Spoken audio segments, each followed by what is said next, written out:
friends, Renee Keys here with Carolina Creative. I'm a Stampin' Up! Demonstrator here with card making ideas for you. I am going to play with Season of Green and Gold today and show you how to use a full suite. I'm going to use some stamping, some die cutting, and use some of the gorgeous Designer Series paper out of this set. This was my favorite paper when I first saw the set, and this was the reason I bought the set, was because it had bells.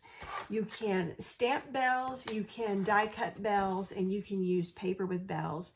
Fun fact is, I'm a handbell ringer, and so this drew me in from the get-go. So today I'm going to make a card. I'm going to use just a piece of the paper. I've already trimmed this. It's 3 inches by 4 inches. But I'm going to do a bunch of die cutting and use some sentiments out of the, Greetings of the Season. Greetings of the Season. I'm using sentiments out of there. So let me flip down my camera here to my work area, and I'll show you what I'm going to start working with. I'm going to do some stamping and die cutting first, and then I can go on to talk about how I'm going to put all this together. Now, I've already laid out, there's 2 sizes of bells. So there's a small one and a large one. And I've already laid them out on a block. And so I've got winter wheat here. I'm going to give this a kind of a golden look. So I'm stamping the outline of the bell that way. Actually, it's the full shape of the bell. And now what I'm going to do is take the other stamps in here. I did not get these out. The other stamps that give you the actual outline and the shading. And in order to get this positioned, I'm simply going to lay it, make sure I'm in my camera here, lay it on top of the already stamped image so I can position it where I want it, like that. I'm now going to put those stamps onto my block. And I'm going to use copper clay along with the wild wheat that I already stamped.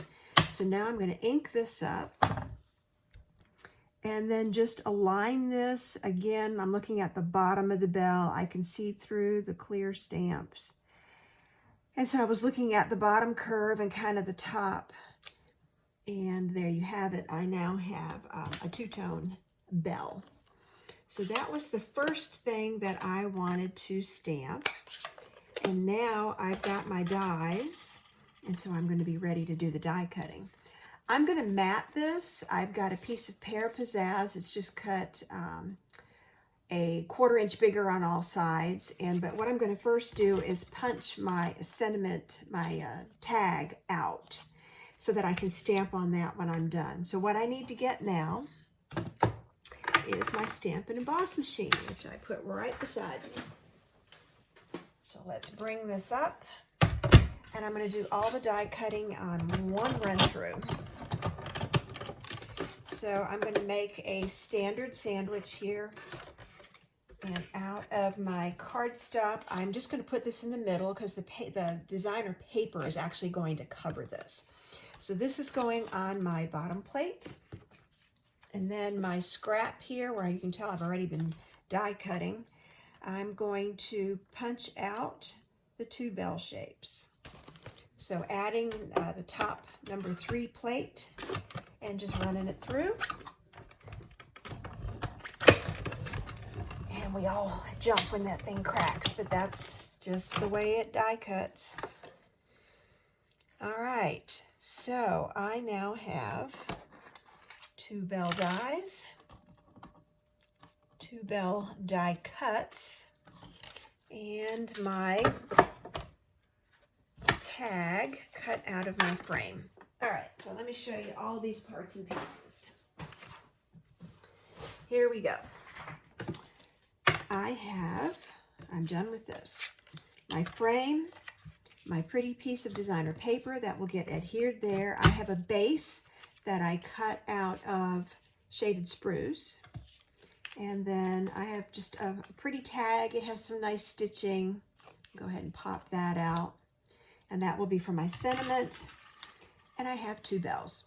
So now I'm going to finish my stamping. I need to stamp a sentiment on the tag, and I need to think about, I have some ideas. I was trying to decide if I wanted to shift this and put the tag this way and have bells coming off, And I don't know that I really liked that, so I was leaning toward maybe angling this and putting my sentiment up high, and then the bells down here. And I'm gonna actually follow this and put the bells in the same kind of configuration. So that's what I'm leaning toward right now. Okay, so I've got the words love and joy. This did come out of my, I forgot it again, Greetings of the Season. I've been using this thing all season long, and I keep forgetting the name today. Holy cow. Okay, so with my shaded spruce, so I'm coordinating my ink with the card base. I'm going to stamp love and joy, and I think it's going to really pop off of this. I'm going to do it kind of at a jaunty angle, knowing that I'm going to angle it on there. And then inside my card, on my white card base, here we go. I love the sentiment, so I'm going to make sure I've got this inked up good. And it looks like it's not wanting to stick to my block, so it's time to do some cleaning. All right. May your season be filled with warmth and cheerful celebration. Love it. All right, and so now I should be ready to assemble. And if I want, I could put some of these boughs in here just to, you know, it'll match. But right now I'm going to lean away from that. I had thought about even stamping a bell on the inside, and I could go back and do that. But for right now, I'm going to leave it kind of simple on the inside because the front is going to have a lot of color. It's got the gold foil. It's really pretty. But I don't think I need a whole lot on the inside. So let's start assembling. I'm going to dot some glue on my card insert, enough to hold it down, enough to make sure I've got the corners, and then square this up so I have green border on all four sides, just like that. And then I will start building my card front. So now I'm going to, isn't the checkerboard cute? That'd be cute too, but I really love the bells on front, so bells it is. But if I have any scraps left over, I can see using that checkerboard buffalo check kind of print. I guess it's too little to be a buffalo. It is just kind of a gingham check. All right, and you can tell I've picked colors out of the paper, so it does have 3 or 4 different shades of green in there.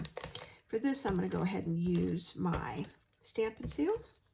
Make sure I get some good adherence here. And then square this up too is what I decided. Try to get even margins, a little high on the top there. All right. And now I have to make a decision if I'm going to put, I think the tag is going to go flat, and then I'll put dimensionals under just the bells and make those pop off. So I want the tag at an angle like that. So let's put our Stampin' Seal on there. I want it to overhang, and if you notice, I'm putting it in between. I'm putting it in between the bells so that the bells show. So it just depends on what segment of the paper you get. You may have bells on this side, and you put it off on the other side. There's a lot of different ways you can do this. So I'm going to go ahead and put some shimmer. Of course, I'm going to use my Wink of Stella. These bells have got to be shiny. I'm kind of making them look like highly polished brass here. So I'm going to do that before I stick these on with my dimensionals, which were just in my hand. So now I'm going to go ahead and put the dimensionals on the back side. And I love the use of dimensionals. It really adds something to the card when you have things that are popped off the background. I think people notice that. Oh, it's not smooth. It's not flat. You know, it's got a little bit of texture to it. Let me put a half up here. Just enough room there. Perfect. So now, pulling off the backings, just simply using my thumbnail today. There's only a few here, so they come off pretty easily. Put them in the trash so they don't get tracked everywhere. And now I am going to put the big bell down first. And then I'm going to slide this bell kind of over the top. And now I have to make a decision because I went ahead and I've tied a bow, but I was thinking the bow should go up there, but now I'm thinking the bow ought to go just like this. The bow ought to go on the bells. If I could take a vote, I would let you guys vote for me, but that's not going to work on this video. This isn't live. So, decision is, I'm changing my mind. I'm putting it on the bells. Initially, I was going to cover the hole in the tag, but that's okay. Then it's a gift tag. It has a hole in it. So there you have it. I have made a card using my favorite paper out of Season of Green and Gold. Can you see the shimmer on that? There's gold foil on here. I could have stamped this with gold embossing, and I may do that on some other bells in the future. But for today, I was trying to keep it simple, but I've used paper, I've done die cutting, I've used stamps out of the Season of Green and Gold and the Greetings of the Season. This was a lot of fun. I hope you enjoyed it, and I hope you've been following along. If you like the projects and the products that you've seen here today, you can follow me at Carolina Creative or hashtag Carolina Creative. And I am on the Stampin' Up! Network at Renee Keys, Stampin' Up! At Stampin'Up.net. Thanks for joining me today. Stay tuned for the next video.